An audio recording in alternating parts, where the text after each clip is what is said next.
ঐতিহ্য মেনে অতীতে হতো, যেটা হচ্ছে রাধাকান্ত দেবের আমলে ঘোল। এই জন্মাষ্টমীর দিনে ঘোল সকলকে তৈরি করা হতো। সেই ঘোল বাড়ির সবাই আমরা খেতাম, সেবায়তরা, বাড়ির ছেলেমেয়েরা।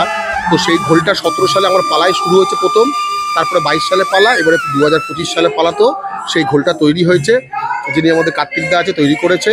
ঘোলটা তৈরি হয়েছে, ঘোলে হচ্ছে ঠান্ডা জল, বরফ, টক দই, বিট নুন, পাতিলেবু এবং খোয়া ক্ষীর, এই দিয়ে ঘোল তৈরি হয়েছে।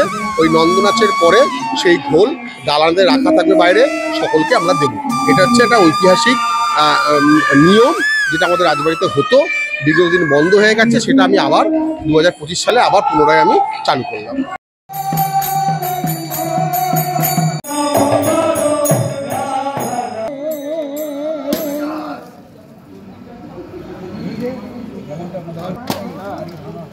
সালে একটা স্পেশাল একটা জিনিস হচ্ছে রাজবাড়ির শোভাবাজার রাজবাড়ি বড় তরফে রাজকীয় ভোজ, যেটা 19 রকমের আইটেম তৈরি হবে।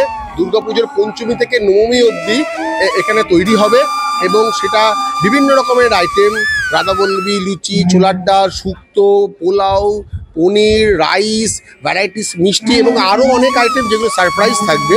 এগুলো সাধারণ জনগণের জন্য, তারা এসে কুপন কাটবে এবং কুপন কেটে এই রাজবাড়িতেই আমাদের ওপরে একটি জায়গা রয়েছে, সেইখানে বুফে কাউন্টার তৈরি হবে, সেখানে রাজবাড়ির রাজকীয় ভোজ হবে।